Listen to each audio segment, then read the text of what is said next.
एक गांव में बुद्धूमल नाम का व्यक्ति रहता था। अपने नाम की तरह वह सच में बुद्धू ही था, साथ में कामचोर भी था, यानी काम से जी चुराने वाला। एक दिन बुद्धूमल जी की माँ ने कहा कि बेटा, तू अब बड़ा हो गया है, कुछ काम काज सीख जा। घर के बाहर निकल कर देख, सब लोग कितना काम। बुद्धूमल उस समय आलस में बिस्तर पर पड़े हुए थे। उबासी लेते हुए उठे और घर से निकल कर चल पड़े। वे थोड़ी दूर ही चले होंगे, तभी उन्होंने देखा एक बूढ़ी माई एक पेड़ के नीचे थक कर बैठी हुई है। उसने उसके सामने लकड़ियों का एक बड़ा सा ढेर रखा हुआ है। बुद्धूमल बूढ़ी माई से पूछा, ए माई, कुछ।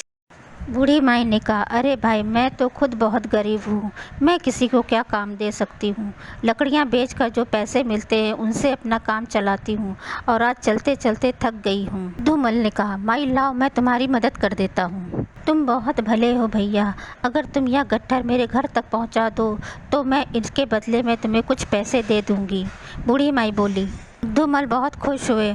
उन्होंने सिर पर गट्ठर उठा लिया और चल पड़े, और सोचते जा रहे थे, कोई बात नहीं, पैसे ना सही, लकड़ियाँ ही सही। अब इन लकड़ियों को बेचकर मुझे 20-25 रुपए तो मिल ही जाएंगे। उन रुपयों से मैं कुछ बीज खरीदूंगा। मेरे घर के बाहर जो थोड़ी ज़मीन है उस पर सब्जियां उगाऊंगा। उन सब्जियों को बेचकर जो पैसे मिलेंगे उन्हें थोड़ा थोड़ा बचा कर थोड़ी और ज़मीन खरीद लूँगा। उस ज़मीन पर गेहूँ उगाऊंगा, फिर मुझे और बहुत सारे पैसे मिलेंगे। उन पैसों में से एक ट्रैक्टर खरीद लूँगा। तब खेत जोतने में आसानी होगी, फसल भी जल्दी से बाज़ार में पहुँचा दूँगा। ढेर सारे पैसे मिल जाएंगे और बढ़िया घर खरीदूंगा। सब लोग कहेंगे, बुद्धूमल कितना बुद्धिमान है। बुद्धूमल अपने सपने में इतने खो गए कि उन्हें पता ही नहीं चला कि आगे तालाब है, और उनका पैर फिसल गया और वे छपाक से तालाब में गिर गए। साथ ही सारी लकड़ियाँ का गट्ठर भी गिर गया। बूढ़ी माई चिल्लाई, अरे मैया, यह तुमने क्या किया? मेरी सारी लकड़ियाँ गीली कर दी, अब मैं क्या बेचूंगी? पूरे दिन की मेहनत बेकार हो गई। इन गीली लकड़ियों को कौन खरीदेगा?